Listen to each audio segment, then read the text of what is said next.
Friendships never go out of style. Oh, you're the best friend anybody's ever had, and it's funny, but I feel as if I've known you all this time, but I couldn't have, could I? If you're not over here in 15 minutes, you can find a new best friend. Welcome to the Best Friends Playbook podcast With your hosts, Crystal and Allie. We've known each other for over 27 years, and we're here to share our wisdom on friendships in film, TV, and literature. Grab some coffee, our favorite, and get cozy. Da-da-da-da! Welcome to another episode of Best Friends Playbook podcast, and I still seem to have to do it every time with an accent. I think that's just my life. Allie here. And Crystal. So today is a sort of special episode. But before we get into that, we just want to say Happy Pride Month, everyone. And if you're curious on how you can be a better ally to the Pride community, I will have we'll have links in the description that you guys can click on if you want to donate to the community. Also, there will be, well, you can't click on them in podcasts, but well, some of them you can. I don't know. There will be links in the description of our podcast for you to support. We also want to say that we do not stand for racism, and we stand with Black Lives Matter. We love that community. And if there's anything that you want to do to help support or educate yourself, we will also have links in the description where you can donate or sign petitions or any literature or all that where you can educate and grow. So, huh? Be a better human. Be a better human. Exactly. And inspired by Gandalf the Gay. Gandalf the Gay, Yeah. which is a spoiler of today we're doing the reunion of Lord of the Rings that Josh Gad was a wonderful human and put together. If you don't know who he is, he plays Olaf in Frozen. And the original cast of, what is that Broadway show that I love? Book of Mormon.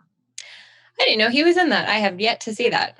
Oh my God, it's so funny. If it's ever around, go see it. It's hilarious. Anyways, he's hilarious. I didn't even know he had this show. Like, I did see that it was episode 4, so it's a pretty new show. I think he started it because of quarantine, which has been really cool, and also kind of funny that like a lot of A-list actors have taken to YouTube now that like they don't have Hollywood to support them.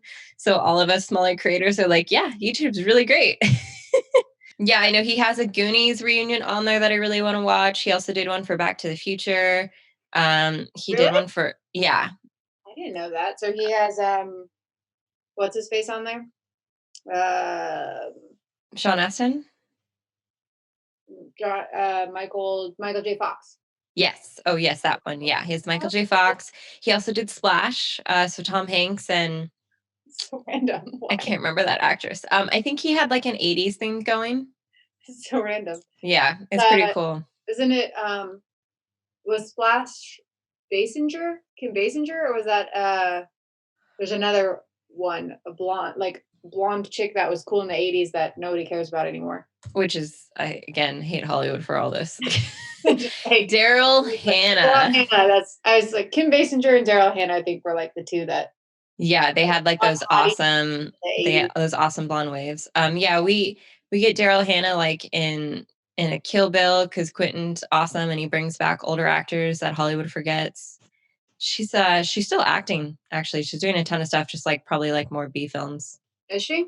Yeah, the last show she was in was Sense8 on Netflix. Oh, I personally I could probably get a lot of hate for this, but I was never really a big fan of either of those two. I was too young to like recognize a lot of like their popular films. I've only seen her in Splash, and I think that I like Splash, but I also think her character was written kind of sexist. So she was like a damsel in distress mermaid, and was very typical. Yeah. Made fun of women. But what are you gonna do? The film already happened. She's one-dimensional. No, exactly. Yeah. So I enjoyed that film. But yeah, so Josh Gad has a lot of cool reunions on there, and I only cool if you did Harry Potter. That would be really cool. Oh, I would shit my pants, guys. Yeah, that would be hard because like The Lord of the Rings already had a huge cast. It would be like a massive Zoom chat. I feel like you'd have to keep it to like just, I don't know, the selects. I mean, the Weasley family takes up 80% of the screen. True. Yeah, I don't know how to go, but that would be cool.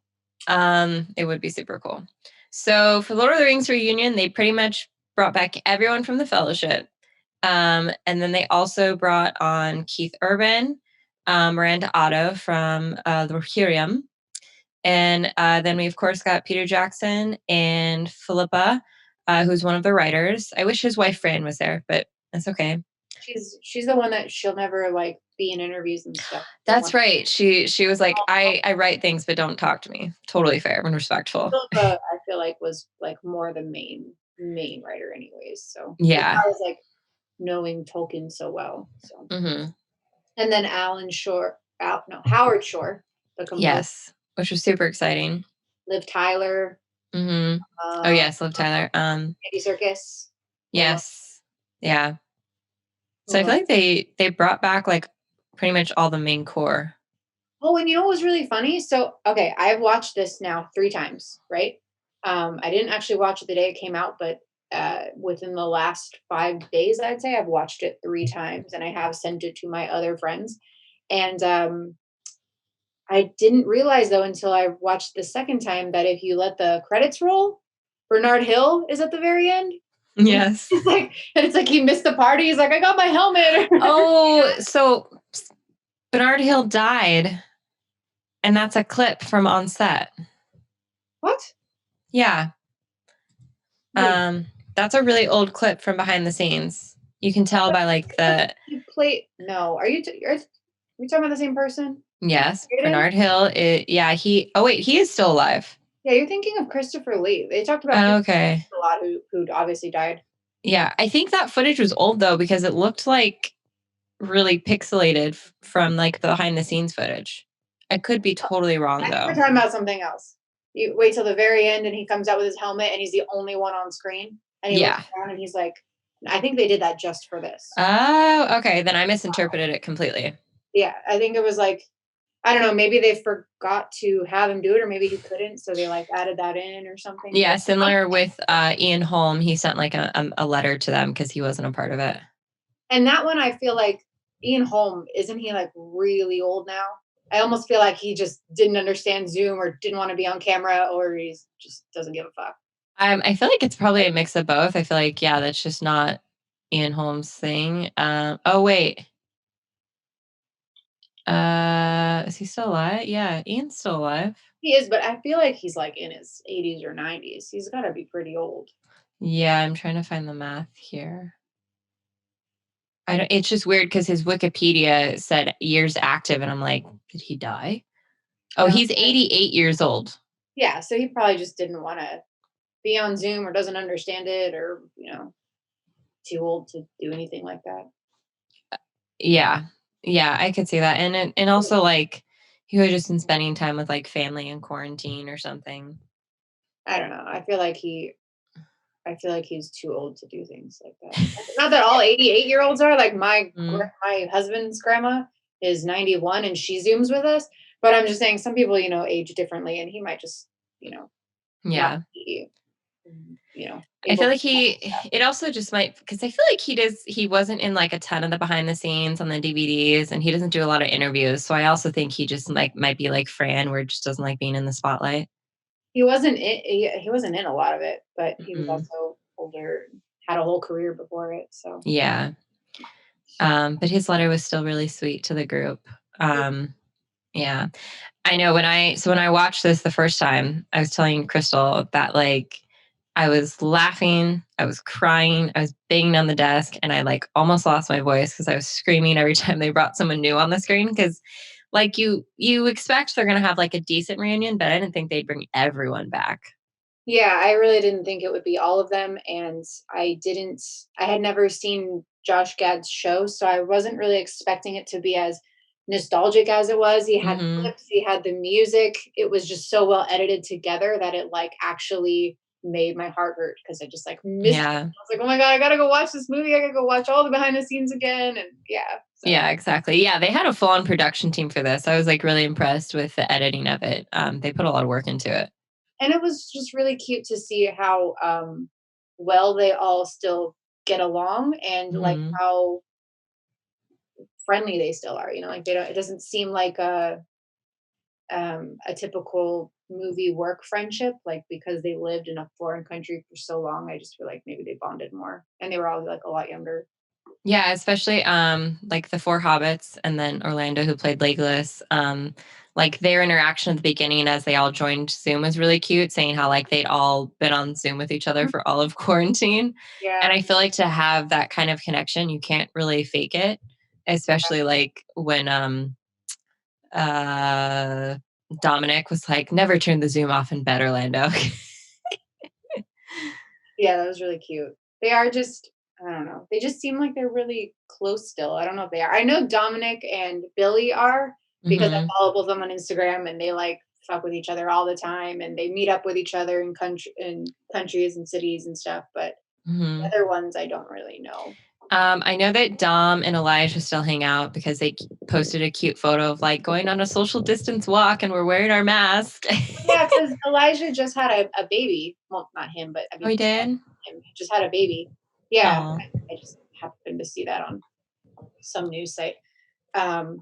And they all live in LA, right? So I I would think assume. most of them do, yeah. And then it was also cute because wasn't it like 4 or 5 years ago? Most of the hobbits and Viggo Mortensen and maybe Orlando Bloom, they like met up at a bar. Did they? I don't know. Yeah, remember like I sent you the photo and they had like their little reunion? Zero recollection. I'll have to send you the photo again. I have But to. it happened. But yeah, so like 4 or 5 years ago, they were all like at a bar hanging out and everyone's like, the fellowship is reunited. Yeah, it was cute. I wish they had like put on there like where they were like in the world, because like some of them you could tell look like California, like it was sunny Mhm. outside and stuff.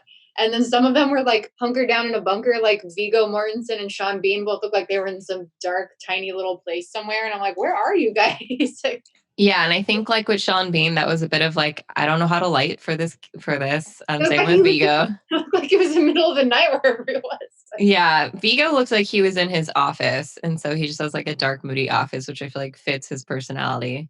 I also just feel like he doesn't live in LA. So I just want to know, like, where do these people live? I know Liv Tyler lives in New York and I think LA, but Yeah, so yeah, because Liv said she wasn't with her swords, so I don't know or where her she New York, was. that, Yeah.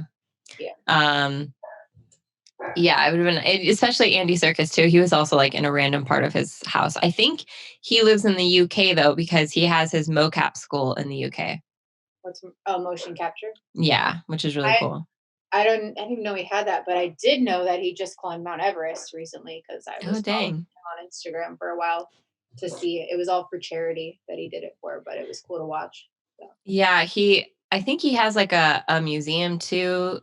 And I don't know if it's exactly in the UK, but he has like all of his like motion capture creatures, like whether they're creatures or like the face mask and stuff. Because my friends worked on a horror film that he produced, and so their little creature is like in his museum, which is really cool. That's cool. Yeah, you would hate the creature; it's horrifying. Don't send me a picture then. I won't. I don't want Yeah. So I thought a lot of like the fun facts that we got in the reunion, like Vigo finding out that like his first scene that he did for Weathertop kind of like was the weight of whether or not the film got produced. I know. I like the way they like discreetly didn't put in the other actor's name, even though everybody knows it was. Oh my god, they have it in the behind the scenes, right? Don't they say the guy's name? I can't remember who was I supposed to potentially play him. I do, but I would have to look it up to like make sure it was the right person that I'm saying. But anyways, it's just funny because it is common knowledge, but they like didn't mention his name. So Yeah, which is like nice and professional, but I'm gonna Google it now. no, The actors who almost played. Well, what does that mean though? Did he actually? See, about like actually was. I think they had even like maybe filmed scenes with him or something, and then they said he was too young, I believe, right? Too young? Too old? yes, here it is. So it's Stuart Townsend. Unlike the others, Irish actor and Queen of the Damned star Stuart Townsend actually was cast as Aragorn. After accepting the part, Townsend trained and rehearsed for the Fellowship for 2 months before being replaced last minute by Viggo Mortensen. Yeah. Townsend claims he was fired and told that he wouldn't paid because he was in breach of contract due to not having worked long enough. What? Yeah. Oh man, that's awkward. But yeah, I do think it's better they picked an older actor, especially because, Aragorn's supposed to be like 80 something. Yeah, and I mean, come on, Vigo was perfect for that role. That's just the casting department's fault, honestly. I mean, to let it get that far, Yeah. it should have been. So drama. But yeah, I thought It that was meant was, to be. Sucks for Stuart Townsend, but yeah.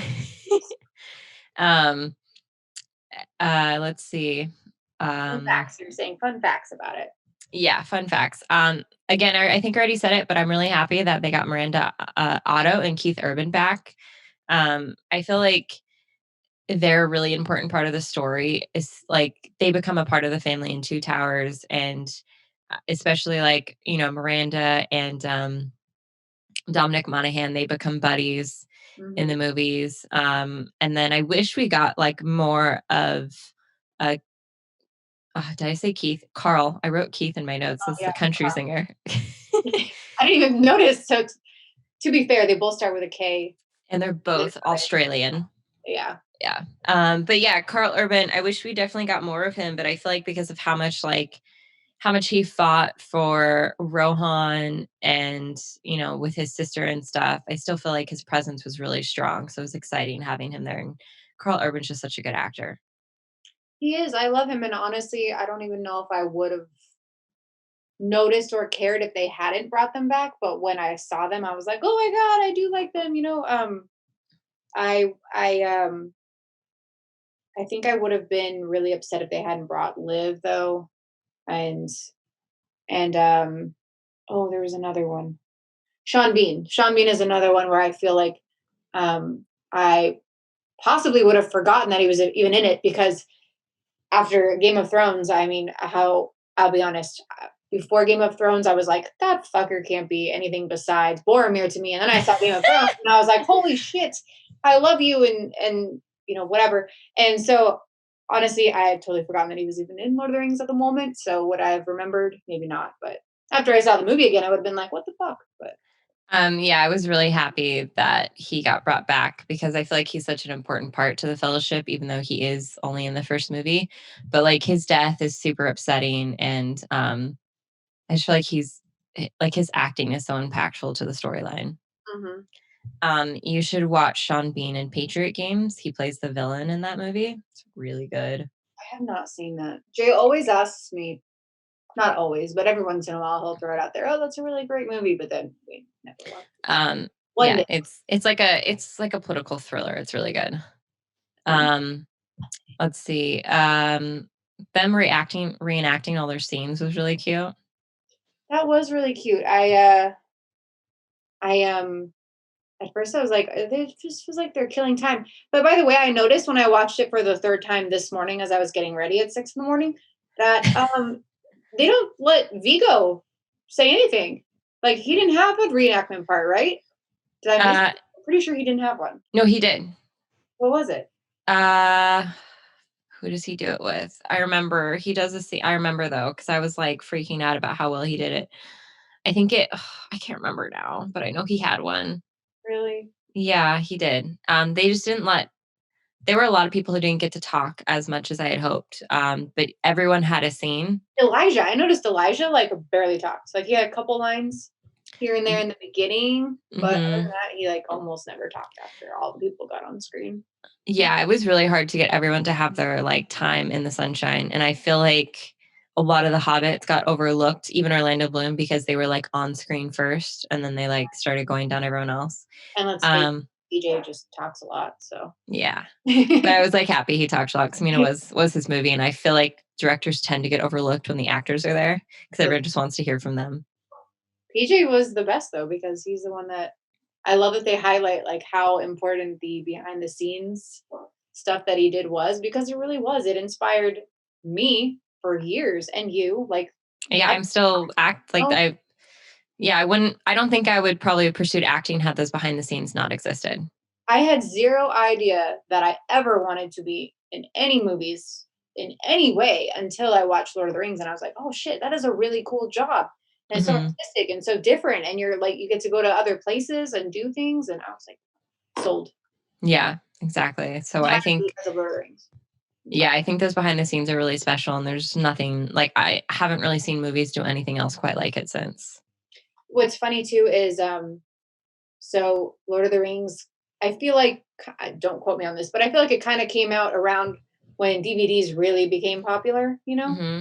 because I do remember when you like first came over with your Lord of the Rings, and it It's like, was Crystal, we're watching this. it was a little DVD, and but anyways, after Lord of the Rings, like after we figured out how much we loved the behind the scenes stuff, I would always buy DVDs that had all behind the scenes shit on them. Like I would not Mhm. just go to a store and buy the generic one. It had to be the one with all the fucking special features on it, the blooper reels.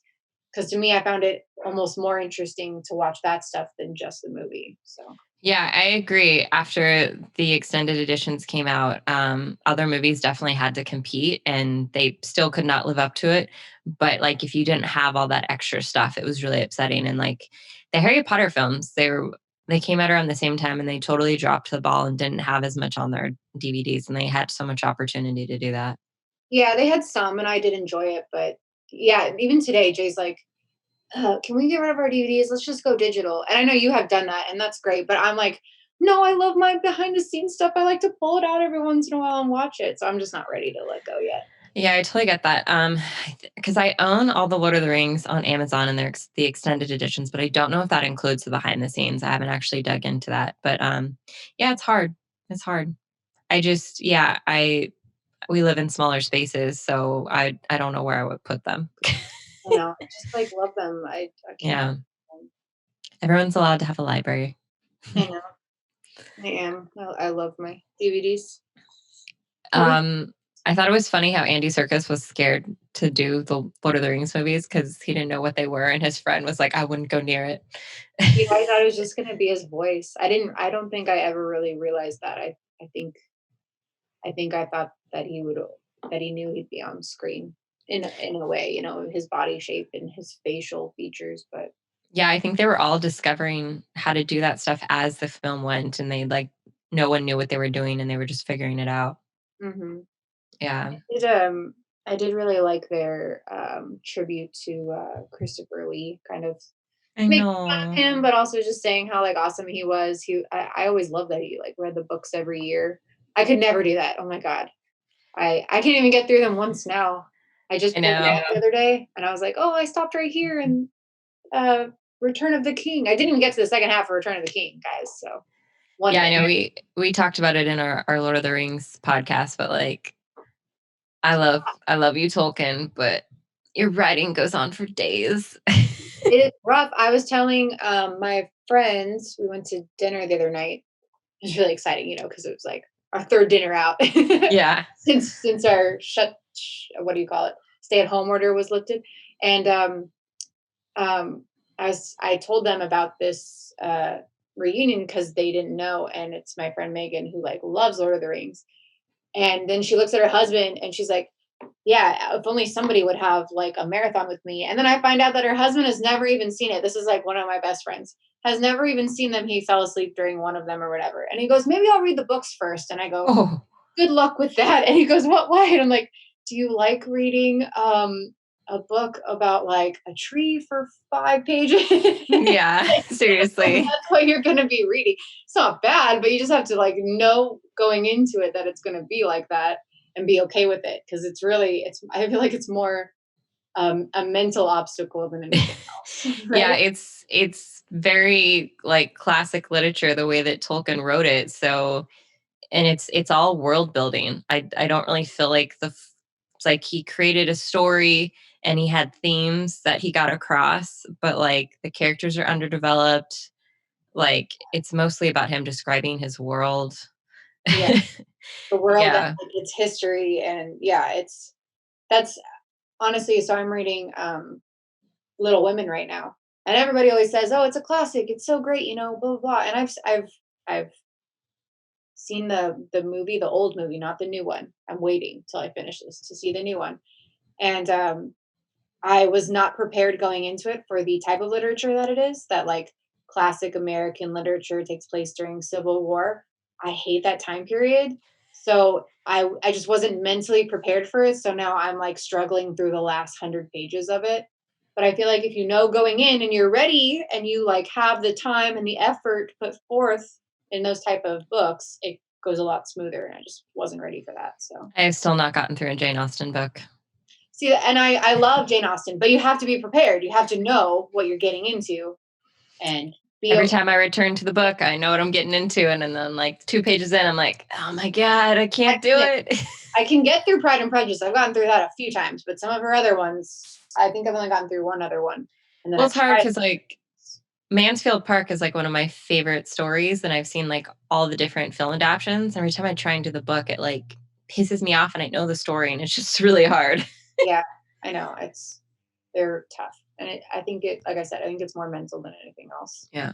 Oh, so I think like the other thing that I really love about these movies and behind the scenes and this reunion, especially because I'm an actor, is hearing about all the stories on set. Because I feel like whenever you've worked on a set, no matter what size or big or small your role is contributing to the project, like those experiences that don't get caught on camera, which is you just like being with people for 16-hour-long days, are like irreplaceable, and they're so special. And when I first watched these behind the scenes, that was something I always wanted to be a part of. And now that like I finally gotten to, you're always craving more for it. And I think that can be relatable to any job where you spend tons of time with people. Like those are just when you create some of your best memories and you love your coworkers. Yeah, you like really bond, and because of the weird hours and just the weird job that it is, I feel like you learn more about a person or connect to them in just like a totally different way than at other jobs, like a food service job or something, you know. I just feel like it's totally different. Yeah, because you're with them, like I said, for 16-hour days. Everyone's tired, but then you get to create and you wake up again, and yeah, it's just special. I agree. Yeah. It was super funny too when all the hobbits and Legolas, I'm calling them by their character names, they made the joke about how like did I already say this about how they were on Zoom the entire time during quarantine, or did I say that before we started the podcast? I can't remember now. You may have, I don't know, but it was cute. We've been on for 2,000 whatever days, right? Isn't that what they said? Yeah, and they were like, don't say it, guys. Like, because like Elijah was trying to like not act all embarrassed and stuff. Yeah, it was super funny.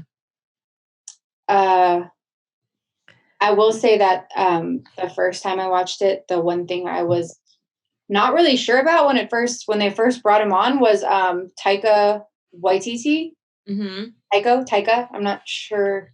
I don't know how to pronounce his name either. The spelling of his name in front of me to know how to say it properly. But like, don't get me wrong, I love that man. Like Jojo Rabbit is one of my favorite movies currently. But I was like, he wasn't in the movie. Like, what are you doing? And then, like I said, I've watched it 2 more times since then, and I actually really appreciate it because they do this like trivia, and it's more to have a third party not involved in the movie to give this trivia. And I didn't realize how fucking funny he was. Like, he's hilarious. Jojo Rabbit is hilarious, and him as Hitler, or Hitler's an imaginary Hitler in that movie, is hilarious. And him in what's the other movie he was in? I don't know acting wise. I know Thor. he did the third Thor movie. Yes, him in the Thor movie, friggin' hilarious. But I didn't realize he was so funny in real life. Like when he's like, "Why are you so cool?" Oh, that's just like asking why the wind blows. He's just so freaking funny. I love him, and I actually liked him in it. So yeah, he was super adorable. Some of those trivia questions were insane. I only knew like half of them. Like the one where he asked like how many times does Gollum say "my precious," and I was like, "Fuck, I don't know. I've never thought about that." I knew the one about Fran Walsh screaming as the ring wraiths, and what was the other question? I knew the one about the one film that they didn't wear the ring, which was the Two Towers. I didn't. I still can't refresh my memory. Where is the ring during that time? Is it with Gollum? No, Frodo's wearing it, but he just never puts it on because he's using it as like to control Gollum. And if he puts it on, the ring wraiths will find him. Okay, see, I was interpreting he it as almost puts it on. Right. Okay. I was interpreting the question as like wearing it as a necklace, like on your Oh. body at all. So I was like, where the fuck was the ring during this time? Because I haven't watched it probably in at least 6. Last time I watched it was when we started this podcast, actually. Because that was our first 3 episodes, right? So it's probably been what, a year or so. When did we start? Yeah, last summer. Yeah, so it's probably been about a year for me. So I Yeah. was like, what? Where was it? I thought it was on his person as a necklace that whole time, but I see you're saying like, yeah, got it. I get you. That could be confusing. Yeah, I was totally. You're like, Especially 'cause I what? just watched Harry Potter and like they take turns wearing that locket, and so I was thinking like wearing it, in that sense. So. Yeah, which real quick side thing, I'm listening to the Harry Potter books right now because we're doing an episode on that. And like Harry just got his necklace from Hagrid where he can stick anything inside of it. Oh, When yeah. they get the actual necklace that's cursed, why didn't they fucking put it in there? Or in Hermione's like bag. I mean, I guess the whole point was like it's a little more important, so they don't want to lose it, but at the same time, It would be safer in Harry's little bag that no one can go in. or in your pocket. I don't know. Yeah. That thing. Anyways, side tangent.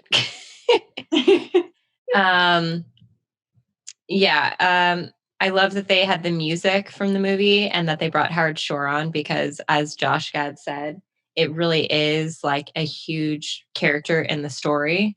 Like, I listen to those soundtracks for fun. I listen to them like when I take baths to relax. They literally, I can't think of a soundtrack that is more like pulls at the heartstrings as far as just the sound, like the Shire music. It's just so, I don't know. I guess part of it's nostalgia for me, right? Because it's been however long, 20 years since the movies came out. So part of it is just like, oh, I remember that time in my life and blah, blah, blah. But at the same time, it's just so beautiful and it feels ancient, like the whole point is it's supposed, like Lord of the Rings was made because Tolkien thought that English, there wasn't enough like English folklore. So that's kind of what it's replacing. So I understand that. And it does feel like that, the music that he made. So yeah. And like I've listened to it so much that like when someone around me plays a random song, I'm like, oh, is that Bridget Khazad-dûm? Just that's funny. Lord of the Ring nerds problems. And speaking of music, like having Billy Boyd sing his song at the end, because that was always like one of my favorite parts of the last movie. So I started crying as soon as they were like, he's gonna sing this song. I was like, yeah. Yeah, I think that brought me like the most like sadness tears because that song is just so like sad and heartbreaking. It's such a good song, and he does sing it really well. He does. I love him. I really loved how. So if you've watched any behind the scenes Lord of the Rings, you know that they were changing scripts like up to the last minute, sometimes before they walked into a scene. So I really appreciate that PJ, again, Peter Jackson, he's my homie, did not care that Sean Bean taped his long ass speech on his thigh and was like looking down like this so he could deliver it. Because everyone's like, oh, you're an actor, you're supposed to know your lines. And it's like, yeah, but when someone gives you like a huge ass monologue speech the morning of before you're supposed to do your scene and completely changes your lines, what do you expect the actors to do? We're not we're not magicians. Yeah, I know. I had no idea. I don't think I feel like that was one of the few things I've learned that was not in the behind the scenes. I remember learning that he had his lines taped to his knee for that scene.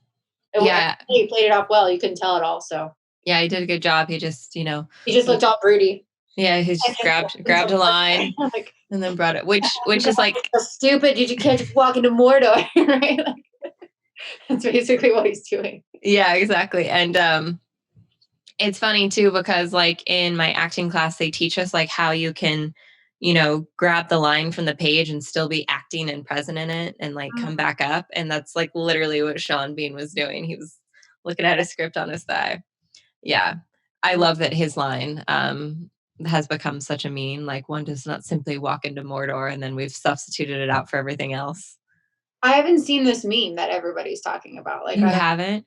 I don't. It's been replaced with like everything.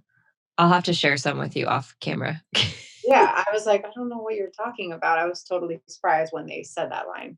So I feel like the memes became most popular after the movie came out, and like memes started to become a thing on the internet. And so now that like the film has been like not as like it's not popular right now, and like the younger generation doesn't know about it, like the memes don't pop up as much.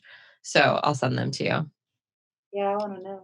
Yeah. Oh, I like how when Frodo and or Elijah and Sir Ian did their line read, he fucking messed up and called him Bilbo. he was drinking. Did you see? He was drinking wine. Yeah, I think he was the only one drinking alcohol. It seemed like. that's so funny. I think I would have been a little nervous too. And it's just like even Liv was super nervous. She didn't even get into character when she did her scene. She was like giggling as she did it. She's like, but she is the cutest as far as she seems the most like loving and heartfelt when she talks, you know, like everything. I don't know. She just seems like she exudes like love no matter what. Yeah. Doesn't seem like she's a negative person at all. Yeah, I definitely felt that with her too. But I was kind of bummed that because it was coming out so much, when Josh asked her for a favorite memory, she was just like, oh, everything, sweetness and innocence. And I'm like, Liv, give me a fucking actual memory. Yeah. Yeah, I agree with that. Yeah. Oh, what was I gonna? I was gonna bring up something that I really liked. Shit. I don't remember. Do you have anything else? I have to think about it. I guess if I had to pick a favorite reenacted scene, I really died when Gimli and Legolas did their scene. Oh my god, John Rhys Davies like coming out with his like helmet on was so fucking funny. Like, did you watch it at the end when he had his hat on from Indiana Jones and said his line about the dates? Yes, okay, but I will admit I have not seen Indiana Jones in 10 years probably, and the last time I saw it, there's a terrible scene in the beginning that kind of turned me off to the movie, so like I don't remember what that line is or what he said. Totally fine. David had to explain it to me.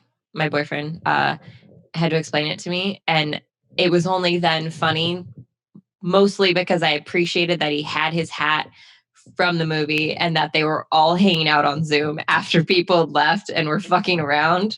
So it was more like that's what tickled me. What did he say about dates? I couldn't even understand him. Something like it must be the dates or something. Like it's a really quick, simple one-liner. Like the food, right? Yeah. Okay. Yeah. And so like in the scene, someone eats a date or something, and Something I think terrible. Probably gets the shits, I'm guessing, right? Yeah, something like that. Yeah. So I once it was explained to me, it was just more funny that he again had his hat and they were messing around.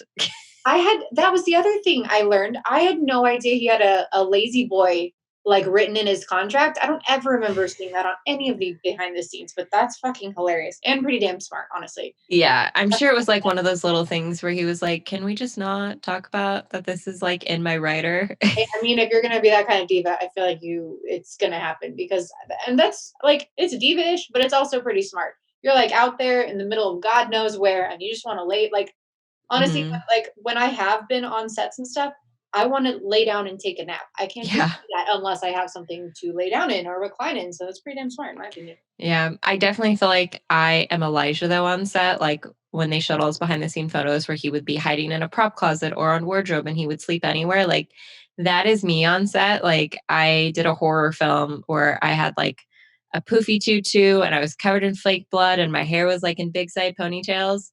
I would like fall asleep in the house we were filming on top of my clothes and like my arms would be sticking together. And then they're like, okay, we're going to do the scene. I'd like wake up and then I'd be like, okay, let's get some more blood on and then just go and do my scene. No, I can't just fall asleep anywhere like that. I don't have that ability. If you're tired, you do what you got to do to survive. I can if I'm like in a moving car. That's totally fair. Yeah, I think the motion helps. Oh yeah, totally. But yeah, I feel like we covered everything that I was obsessed with on my end. Is there anything else that really like tickled you? I liked seeing where all their tattoos were. I don't think I ever like learned where. That was fun. Yeah. Yeah, I don't know. It was all really cute. You guys should just like watch it if you're a big Lord of the Rings fan. It's just going to bring you so much happiness and joy. even if you're not a huge Lord of the Rings fan, but you like it, it'll teach you some stuff about Lord of the Rings that maybe you didn't know. So Yeah, so there's a lot of fun facts in there. I will say that that was what I wanted to say was I really liked the way Peter said that he couldn't even tell like what lines Tolkien wrote versus what lines Philippa wrote because she is that good at writing, and I fully Yeah. 100% agree. Yeah, especially if you've read the books. I feel like her and Fran and PJ like combed through those books, and they really dug out the important essence of those books to tell the story. And they also made those characters larger than life because they don't exist that way on the page. And a lot of like hardcore Lord of the Rings fans were like all upset. And I'm just like, you guys, like they made those characters way bigger than they actually were. And I feel like they stayed really true to the word of Tolkien and like the world that he created. Well, yeah, and I remember them talking about it in the behind the scenes stuff on the DVDs about how, like, and this is true, like, people that are big fans of books are always going to bitch about the movie adaptations. It's just a way of life, it is a way of being. But with Tolkien in particular, like, if you were going to shoot it page for page, it's going to be the fucking longest, most boring movie in the world. Like, you can't do it that way. You have to be able to edit and find good pieces of dialogue and give them to people that actually need it, right? Like, who cares if it was somebody else that said it in the book?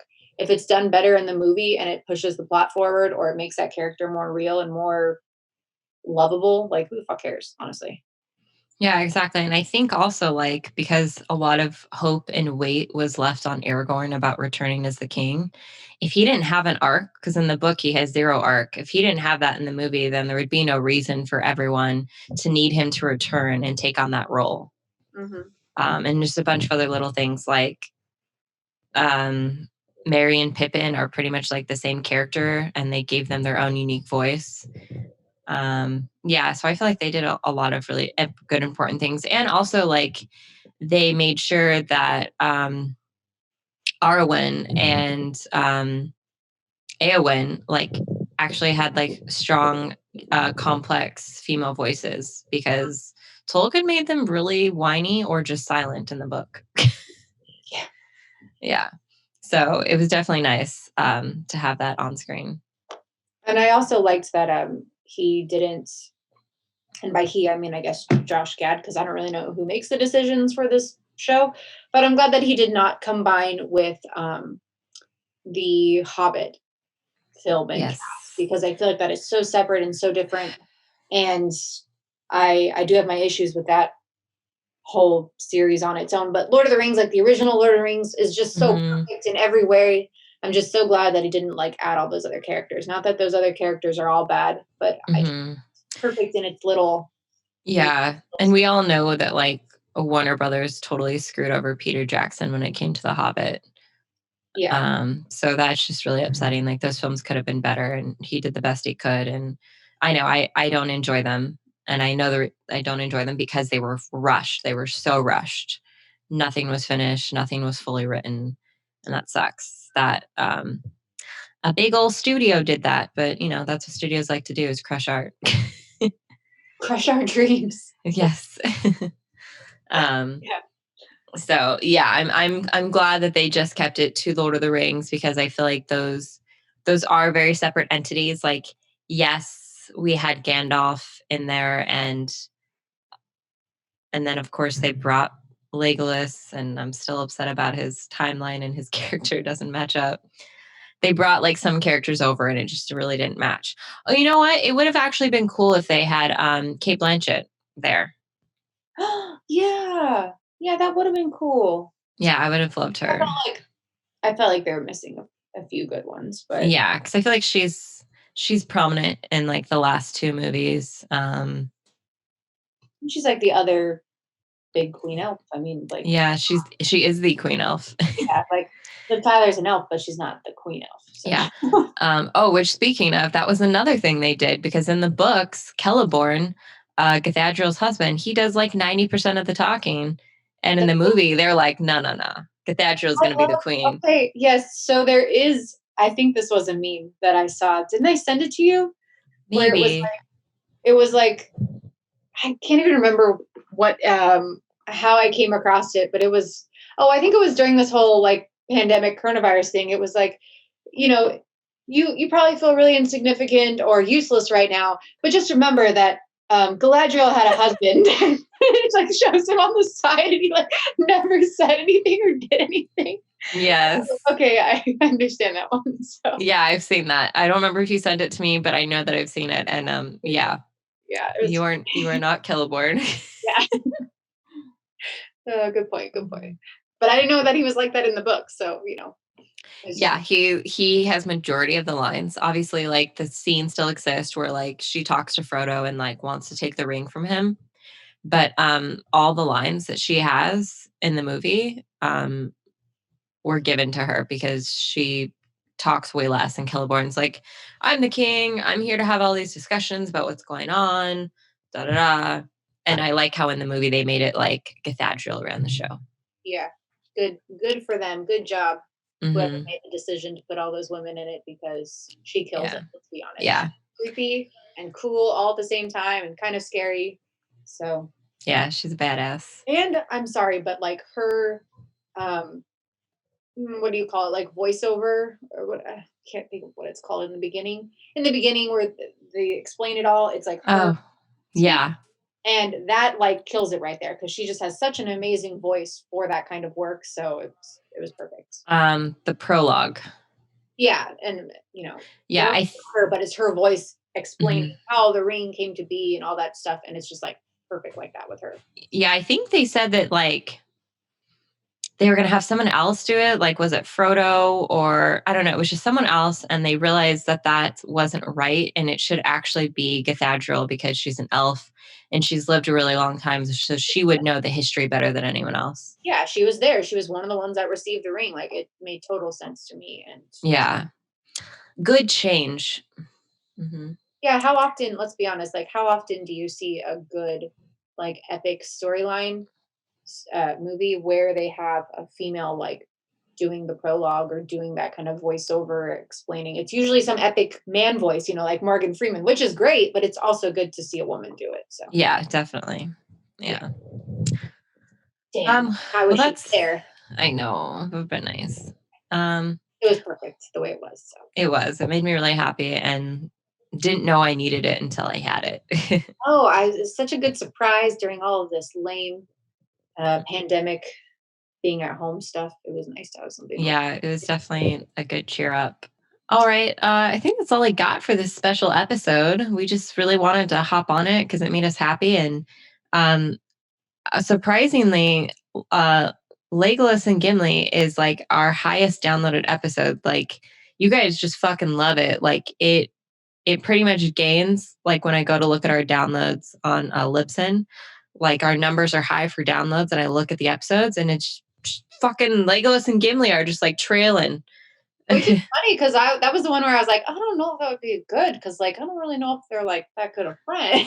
Yeah, you're the one that suggested that one. So when and they are and I think the relationship's important because again they're two races that have hated each other for centuries and yeah, it's crazy.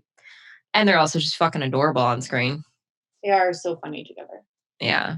Perfect little duo. Yeah. So thanks for hanging out with us. We will go back to our regularly scheduled program in the week after this. And then we got to prep for season 3, which I cannot believe how fast that got here. Season 2 is just flying by. Yeah. Well, I mean, this saying each other. I know. Sucks. Yeah, it does suck. All right. Thanks for watching.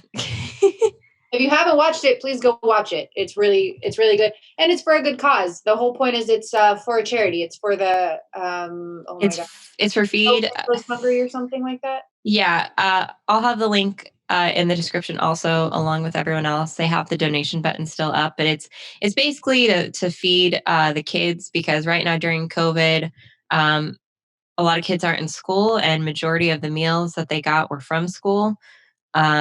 Which is really unfortunate. And so it's to make sure that kids who can't get food, this is a way that they it's giving money back to the schools, and then the schools can provide meals so families can come pick them up, which I think is really important.